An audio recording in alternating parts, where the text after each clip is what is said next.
नमस्कार साथियों एवं प्यारे बच्चों, आज हम कक्षा 6 एनसीईआरटी गणित प्रश्नावली 12 अनुपात और समानुपात की भूमिका मतलब सामान्य परिचय हम पढ़ेंगे।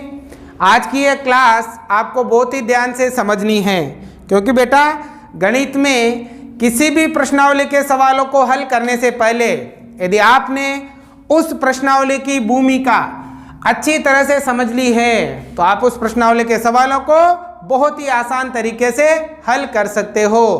तो गणित में सबसे महत्वपूर्ण यही होता है, आप किसी भी प्रश्नावली के सवाल करो सबसे पहले उसकी भूमिका अच्छी तरह से समझो। अगर एक बार समझ में नहीं आती है तो 2 बार समझो, 2 बार नहीं आती तो 3 बार समझो, पर भूमिका क्लियर कर लो तो सवाल भी आपके क्लियर हो जाएंगे। ठीक है, तो शुरू करते हैं अनुपात और समानुपात। तो बेटा सबसे पहले हम बात करते हैं अनुपात की कि अनुपात क्या होता है।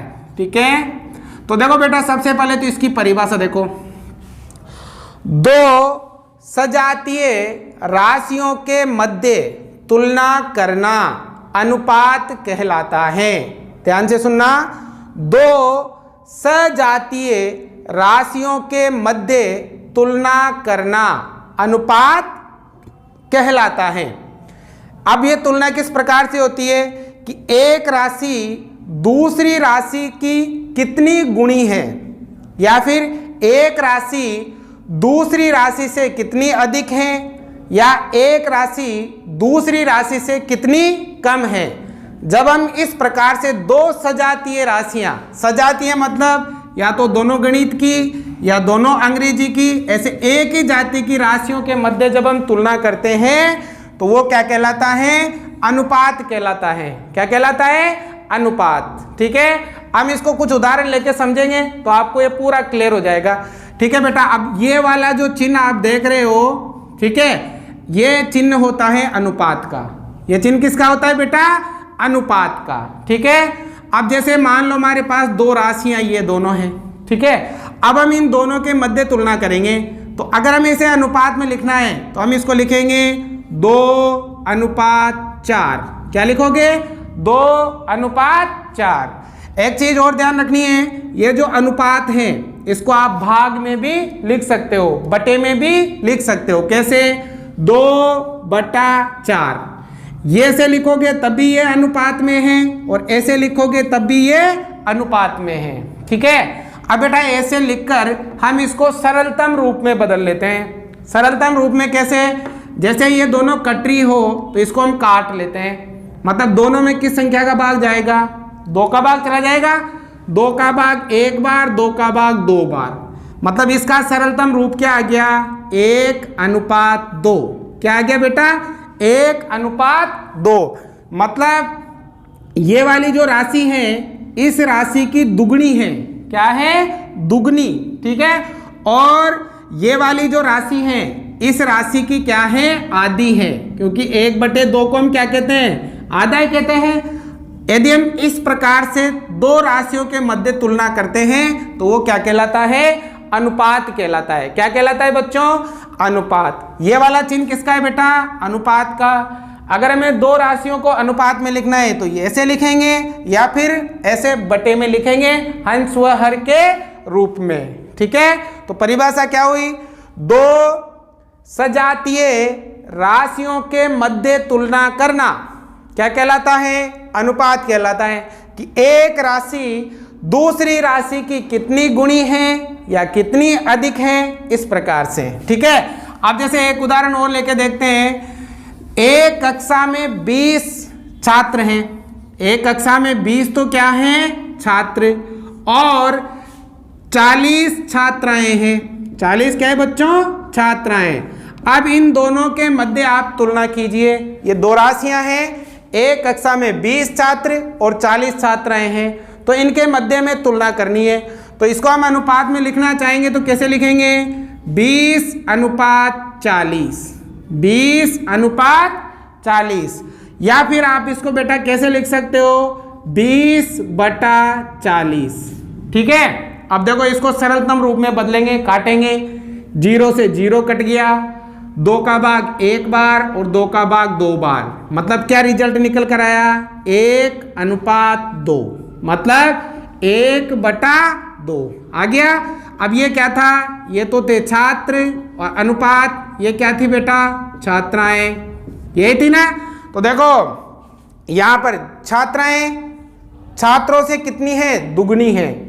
छात्राएं छात्रों से क्या है बेटा? दुगनी है। और जो छात्र हैं छात्र वो छात्राओं के क्या हैं? आधे हैं। तो इस प्रकार जब हम तुलना करते हैं तो वो किस में आएगा? आपके अनुपात के अंतर्गत आता है। कुछ और उदाहरणों के द्वारा हम इसे समझ सकते हैं। मान लीजिए एक गांव में ध्यान देना, एक गांव में 20 ठीक है बकरे हैं। ठीक है, कितने बकरे हैं? 20। और इसी गांव में 30 बकरियां हैं। 30 बकरियां, ठीक है बेटा, 20 बकरे और 30 बकरियां हैं। अब इन दोनों के मध्य में अनुपात निकालना है तो कैसे लिखोगे? बकरे अनुपात बकरियां, मतलब 20:30। ठीक है, अब हमें इसको सरलतम रूप में बदलना होगा। तो कैसे बदलते हैं? इसको हम भाग में भी लिख सकते हैं 20/30। ठीक है, अब देखो ये 0 से 0 कट गया।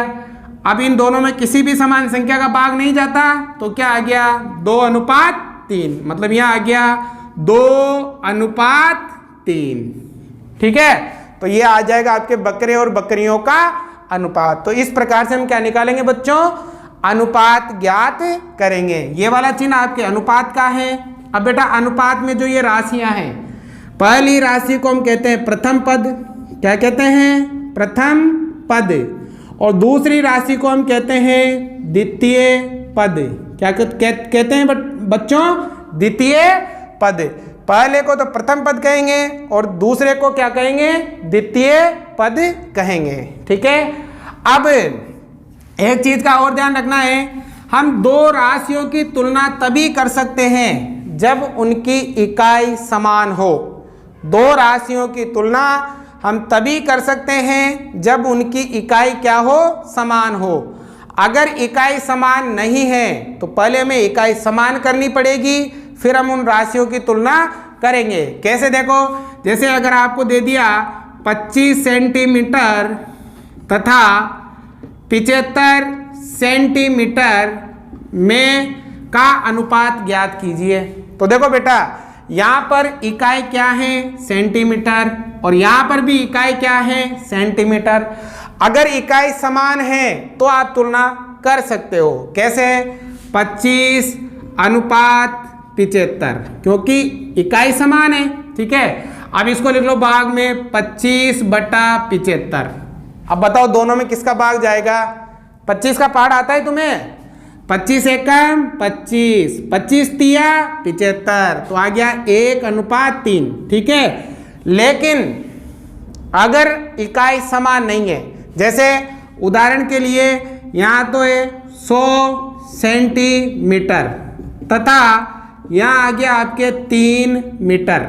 ठीक है, ऐसे 100 सेंटीमीटर 3 मीटर। लेकिन बेटा यहाँ देखो, यहाँ सेंटीमीटर है और यहाँ मीटर है, तो इनकी तुलना हम नहीं कर सकते अगर इकाई अलग अलग हो। अलग अलग है ना इकाई, ये तो सेंटीमीटर है और ये क्या है? मीटर है। तो इनके लिए क्या करना पड़ेगा? इकाई को बराबर करना पड़ेगा। या तो दोनों जगह मीटर करने पड़ेंगे या दोनों जगह सेंटीमीटर करने पड़ेंगे। तो हम क्या करते हैं? मीटर को सेंटीमीटर में बदल देते हैं। कैसे बदलते हैं? हमें पता है 1 मीटर में कितना सेंटीमीटर होता है बेटा? 100 सेंटीमीटर। 1 मीटर में 100 सेंटीमीटर, तो 3 मीटर का ज्ञात करना है तो 3 को हम क्या कर देंगे? 100 से गुणा कर लेंगे, तो आ जाएगा 300 सेंटीमीटर। तो 3 मीटर बराबर कितना होता है? 300 सेंटीमीटर। अब हम अनुपात निकालेंगे 100 सेंटीमीटर अनुपात 300 सेंटीमीटर। ठीक है, दोनों में अनुपात ज्ञात करेंगे क्योंकि अब इकाई समान हो गई। तो बताओ अनुपात को हम भाग में लिख सकते हैं 100/300। देखो बेटा, 2 0 से 2 0 कट गई, क्या आ गया? 1/3, मतलब 1:3 आ गया। ठीक है, तो हम अनुपात में तुलना तभी करेंगे जब उनकी इकाई क्या हो, समान हो। अगर इकाई समान नहीं है तो पहले इकाई को समान करेंगे, फिर उनकी तुलना हम करते हैं। उम्मीद करता हूं ये चीजें आपको समझ में आ गई होगी। अब बेटा इसके अलावा बहुत सी स्थितियां ऐसी होती है जिनमें दो अनुपात समान होते हैं। दो अनुपात क्या होते हैं, समान होते हैं बहुत सारी स्थितियों में। कैसे, देखो ध्यान देना, यहाँ पर कुछ अलग अलग परिस्थितियां होती है। जैसे मान लो एक कमरे की लंबाई 30 मीटर है।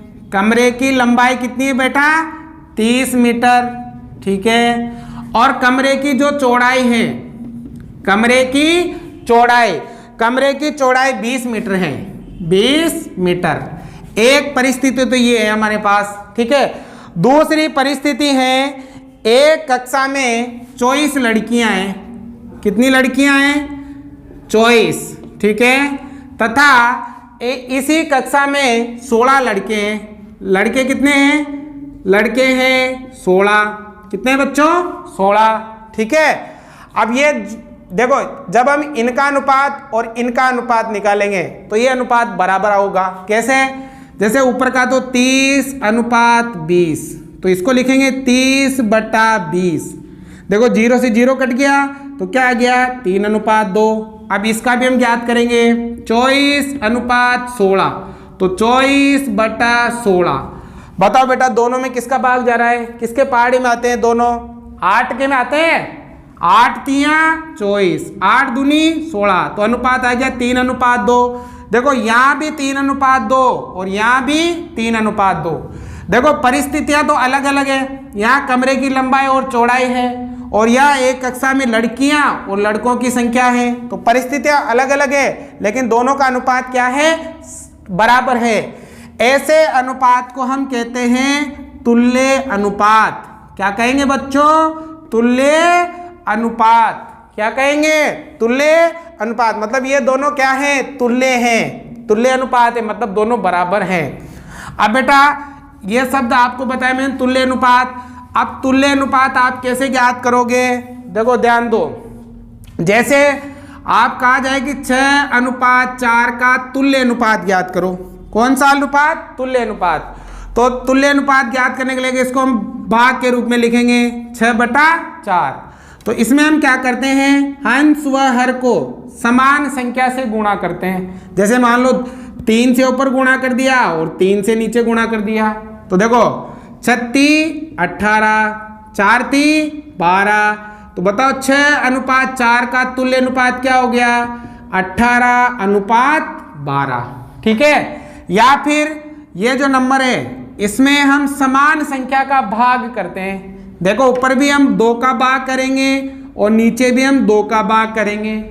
तो 2 का भाग 6 में 3 बार, 2 का भाग 4 में 2 बार, तो कितना आ गया, 3:2। तो ये 3:2 भी इसका क्या है बच्चों, तुल्य अनुपात है। क्या है बच्चों, तुल्य अनुपात। समझ में आ गया। तो ये होता है तुल्य अनुपात, यानी कि जो अनुपात दे रखा है उसके हंस व हर को समान संख्या से गुणा कर दो या समान संख्या से भाग कर दो, जो भी परिणाम आएगा वो आपका क्या होगा, तुल्य अनुपात होगा। समझ में आ गया तुल्य अनुपात। चलिए आगे बढ़ते हैं। अब बेटा इनके अलावा आपको इस प्रकार का क्वेश्चन भी पूछा जाता है, जैसे 21/3 और बराबर यहाँ खाली जगह, ठीक है, और यहाँ आएगा आपके 15, ठीक है, ये आ गया। अब बेटा ये जो खाली जगह है इस पर क्या नंबर आएगा, ये हमें बताना है कि इस जगह पर क्या आएगा, इस जगह पर कौन सी संख्या आएगी। तो क्या करते हैं, इसे हम x मान लेते हैं। क्या मान लेते हैं बेटा, x। अब क्या करना है, तिरछा गुणा करना है। 3 को तो x से गुणा करेंगे बराबर, 15 को 21 से गुणा करेंगे, 21 × 15। ऐसा सवाल आएगा, आपको ये दे देगा, क्योंकि ये भी अनुपात है और ये भी अनुपात है। अनुपात है ना, क्योंकि अनुपात को हम भिन्न में लिख सकते हैं। तो इस जगह पर क्या आएगा, तो इस जगह पर हमने x मान लिया, ठीक है। अब बेटा गुणा करेंगे तिरछा, इसको इससे गुणा करेंगे, इसको इससे गुणा करेंगे। 3 को x से गुणा किया तो 3x, 21 को 15 से गुणा किया तो 21 × 15। अब हमें मान x का ज्ञात करना है। इसी जगह करना है ना, तो बेटा ये 3 उधर भेजेंगे। अब ये 3 यहाँ गुणा में है तो उधर किस में जाएगा, भाग में। गुणा में तो भाग में, तो x बराबर आ जाएगा 21 इंटू 15/3। ठीक है, अब 3 का भाग लगा देंगे हम, 3 का भाग 15 में 5 बार, तो x बराबर 21 इंटू 5। ठीक है ना, तो 5 एकम 5, 5 दूनी 10, तो x का मान कितना आएगा, यहाँ 105 आएगा। कितना आएगा बेटा, 105 आ जाएगा। ठीक है, तो इस प्रकार से हम ये मान निकालेंगे। तो ये तो हमने बात किसकी करी, अनुपात की। समझ में आया होगा।